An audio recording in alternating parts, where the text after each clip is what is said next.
Her name was Elizabeth. She was only 23 years old, and she had worked near a German supply camp, mainly doing laundry and clerical tasks for soldiers. She was not a combatant, and she had never imagined that she would become a prisoner of war. Near the end of 1944, when Allied forces swept through the region faster than anyone expected, she and several other women were gathered by soldiers and questioned.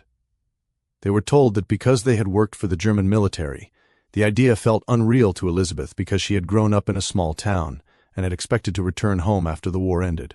Instead, she was placed on a truck headed toward the coast. She carried only a small bag with basics, a hairbrush, a comb, and one extra shirt. She did not know where she was being taken, only that the journey would be long. But before we continue, I want to clarify that this is a story I discovered in the World War II archives. The ship that carried Elizabeth and dozens of other German women across the Atlantic Ocean was a converted cargo vessel. Below deck, the women huddled together in cramped quarters, whispering anxiously about their destination. Rumors spread like wildfire among them. Some believed they were being transported to labor camps where they would work until they collapsed from exhaustion. Others feared execution upon arrival.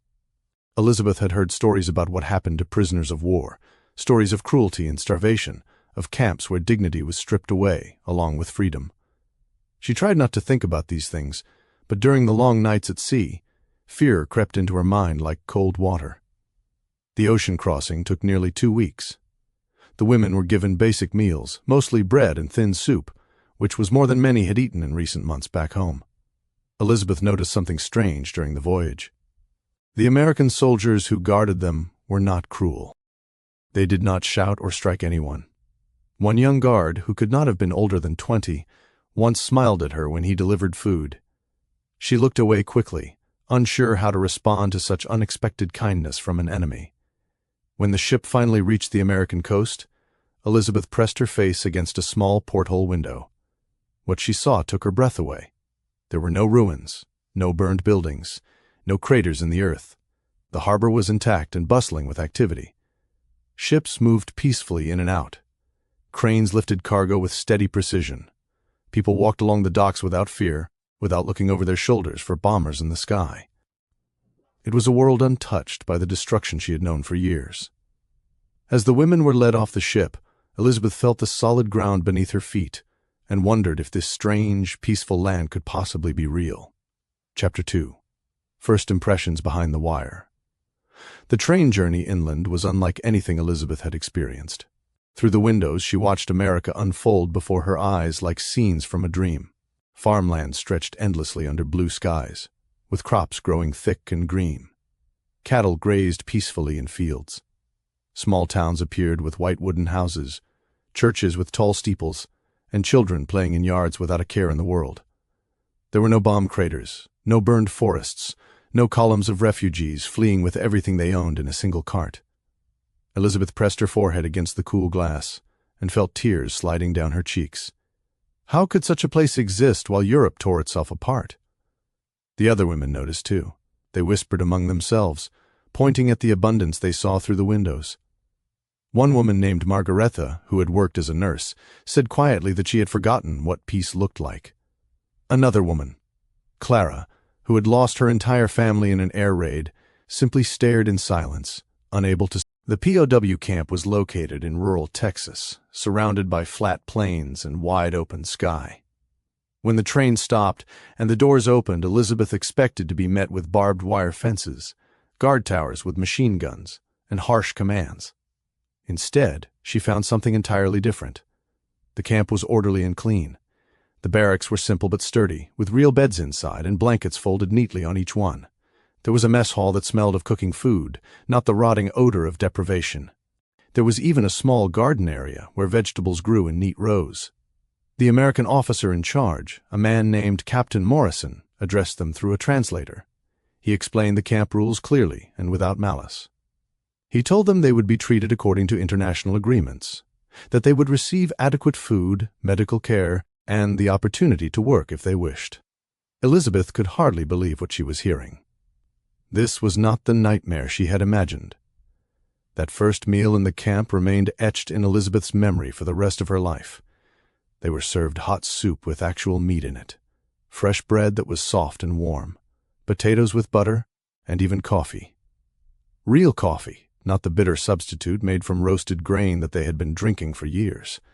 Elizabeth ate slowly, savoring every bite, afraid that if she ate too quickly it would all disappear like a mirage. Around her, other women wept quietly as they ate. Some had not seen this much food in years. After the meal, a nurse came to examine each woman for illness or injury. She was gentle and spoke in a calm voice. When she checked Elizabeth, she noticed the scars on her hands from years of washing rough military uniforms in cold water without proper soap. The nurse applied ointment and bandaged her hands carefully, as if Elizabeth's pain mattered. That small act of compassion broke something inside Elizabeth. For the first time since her capture, she allowed herself to feel hope. The weeks turned into months at the Texas POW camp, and Elizabeth slowly began to understand that her captivity was nothing like what she had feared. The American guards treated the women with a respect that seemed impossible, given that they were enemies. There were rules, of course, and boundaries that could not be crossed. But there was no deliberate cruelty, no humiliation for its own sake. The women were allowed to form small work groups, and Elizabeth volunteered to help in the camp kitchen.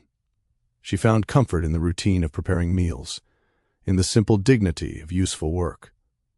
The other women in the kitchen became her friends. There was Greta, who had been a school teacher before the war, and Anna, whose husband had been killed in the fighting. They spoke quietly while they worked, sharing memories of home and wondering if they would ever see Germany again. One autumn afternoon, a group of local American women arrived at the camp. They brought donated clothing, books, and even some fabric and sewing supplies. Elizabeth watched with amazement as these civilian women, whose country was at war with Germany, smiled and spoke kindly to the prisoners. One woman, a grandmother named Mrs. Patterson, handed Elizabeth a warm wool sweater and said through the translator that she hoped it would keep her comfortable through the winter. Elizabeth held the sweater against her chest and felt tears streaming down her face. Mrs. Patterson gently touched her shoulder and said something in English that the translator repeated in German. "You are someone's daughter, too. May you return safely home when this terrible war ends."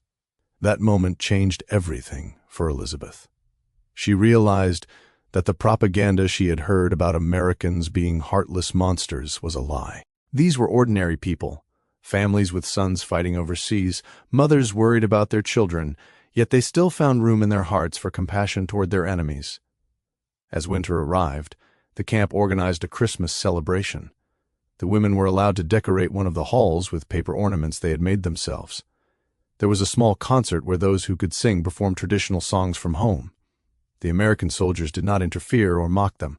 Instead, some stood quietly outside listening, their own faces betraying homesickness for their own families far away. Captain Morrison arranged for each woman to receive a small care package with chocolate, warm socks, and a handwritten note wishing them well. Elizabeth opened her package slowly, reading the note over and over. It was signed by a family in town who wanted her to know that someone was thinking of her during the holidays. She tucked the note carefully into her belongings, a precious reminder that humanity could survive even in the midst of war. When the war finally ended in May 1945, news reached the camp slowly. The women gathered in the common area, uncertain what would happen next. Elizabeth felt a confusing mixture of relief and anxiety. She wanted to go home, to see if her family had survived, to rebuild her life. But she also knew she would never forget this place, this unexpected sanctuary where she had been shown mercy instead of revenge. The repatriation process took several more months. During that time, Elizabeth and many other women were allowed to write letters home, to begin reconnecting with the world they had left behind. On her last day at the camp, Elizabeth stood at the gate with her small bag in hand. Captain Morrison shook her hand and wished her a safe journey. Through the translator, Elizabeth thanked him for treating her like a human being when he had every reason not to. As the bus pulled away from the camp, Elizabeth looked back one final time. She saw the American flag flying over the entrance, and for the first time in her life, she understood that true strength was not found in conquest or domination, but in the courage to show compassion even to those you had every right to hate. Years later, when Elizabeth was an old woman living in rebuilt Germany, She would tell her grandchildren about her time in America. She would describe the shock of seeing a land untouched by war, the kindness of strangers who had no obligation to care, and the profound lesson she learned behind barbed wire. That even in humanity's darkest hours, there are those who choose mercy over vengeance, and in that choice lies the only hope for a better world. The enemy who showed her kindness had given her something more valuable than freedom. They had given her back her faith in humanity itself.